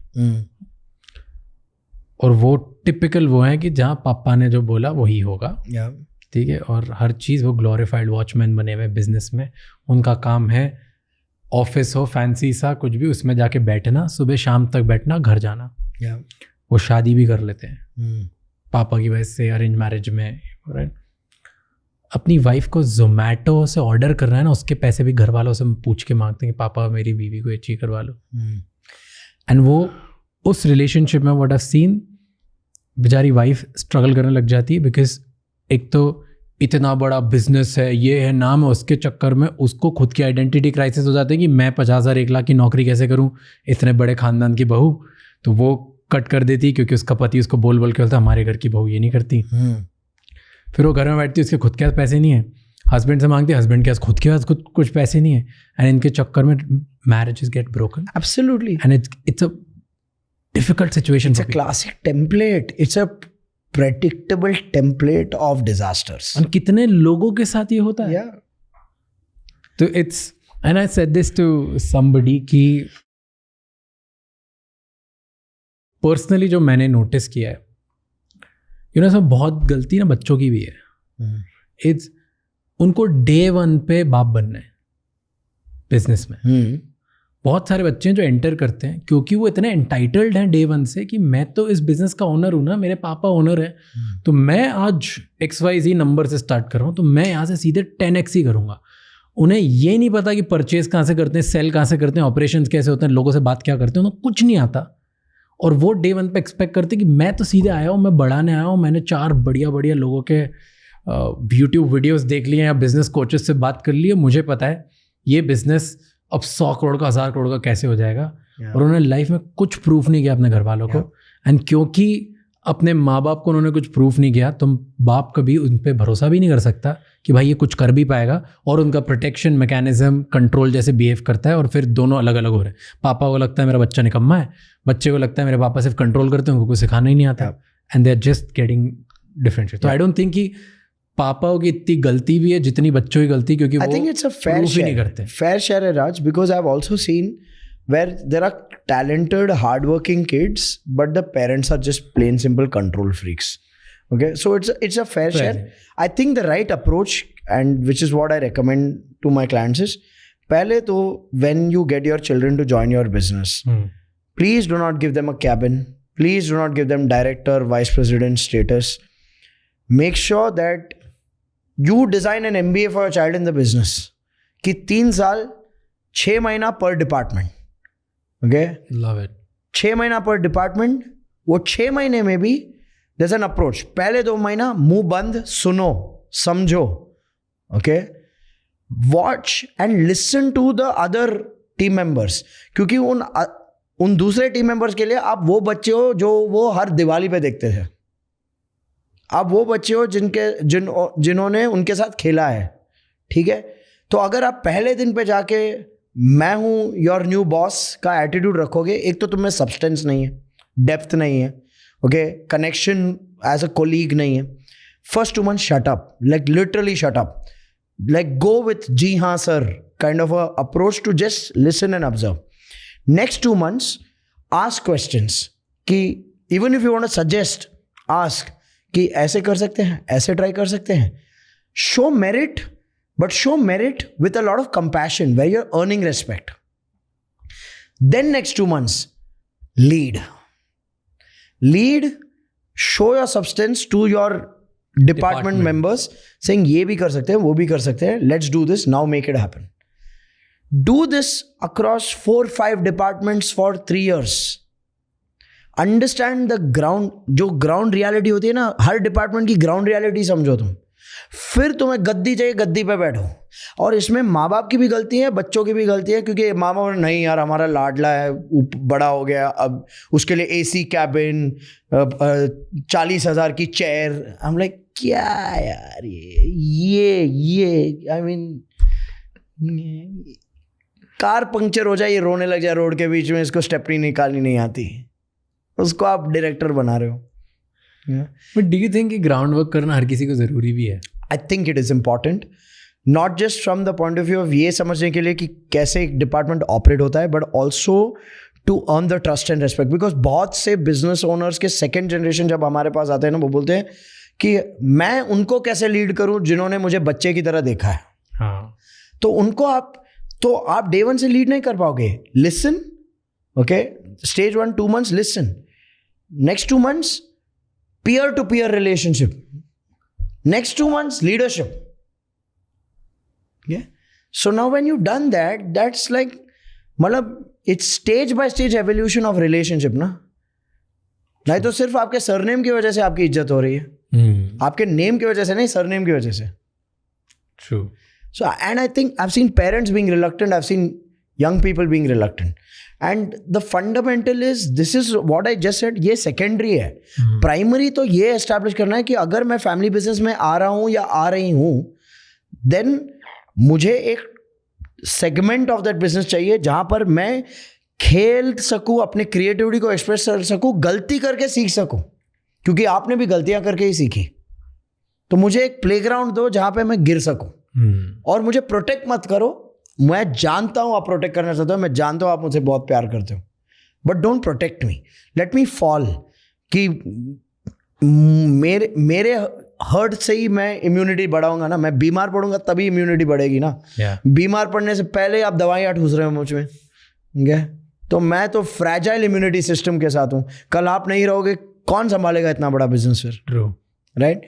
सो you have to have that conversation, and उसमें भी you have to give them कि ठीक है, इस एरिया में आप मेरे मेंटर रहोगे जहाँ पर मैं आपसे सीखूंगा, इस एरिया में मैं आपका बिजनेस पार्टनर रहूंगा जहाँ पर हम एक दूसरे को चैलेंज कर सकते हैं, बट वीटो उसके हाथ में होगा जो एग्जीक्यूट करने वाला है। और इस एरिया में हम वी आर फैमिली, तो मतलब घर जाके ये बातें नहीं करनी अपने को। That clarity has been a game changer for any family business I worked with. बहुत डिफिकल्ट है क्लैरिटी बिल्ड करना। ऑनेस्टली उससे ज़्यादा डिफिकल्ट है कंफ्यूजन में रहना। अग्रीड। तो good things do the less difficult one. या good things require effort. It's so weird now to do a podcast with you, क्योंकि अब मेरे को कितना ज़्यादा पता है यार। मतलब मेरे को ऐसा लगता है कि हम दोनों, मैं क्या क्वेश्चंस पूछूं, मेरे को एज अ पॉडकास्टर्स क्वेश्चंस ही नहीं आएंगे, मेरे को as a personal Raj Shamani questions आएंगे। तो पूछ, चलो कोचिंग सेशन शुरू करते हैं। आप सेकंड गेस्ट हो फिगरिंग आउट की हिस्ट्री में जो तीसरी बार आया। वाह, कोई भी नहीं आया। बस मेरी सीवी पे जाएगा, मेरे लिंक्डइन प्रोफाइल पे भी जाएगा अभी ये। एक दिन याद करो, एक दिन आएगा, ठीक है? बिल्कुल। एक दिन पक्का आएगा। To tell everyone he is that coach, Mr. Rajiv Talreja is that. Now you're making me blush. अरे it's good ना। Thank you so much ये एपिसोड एंड तक देखने के लिए। अब आपको 3 चीज़ें करनी है। सबसे पहले इस चैनल को सब्सक्राइब कर लो, क्योंकि जितना आप सब्सक्राइब करोगे उतने ही बेहतर और वैल्यूएबल गेस्ट हम ला पाएंगे आपके लिए। नंबर 2, मुझे कमेंट्स में बताओ इस एपिसोड में आपको क्या अच्छा लगा और क्या गंदा लगा, ताकि हम वो मिस्टेक्स रिपीट ना कर पाए। एंड कौन से ऐसे गेस्ट हैं जो आप देखना चाहते हो वापस हमारे पॉडकास्ट पे, ताकि हम उन्हें लेके आएँ और आपको ज़्यादा ज़्यादा वैल्यू दे पाएँ। एंड नंबर 3, ये एपिसोड किसी एक इंसान के साथ ज़रूर शेयर करना, क्योंकि one conversation can change someone's life. I'll see you next time. Until then, keep figuring out.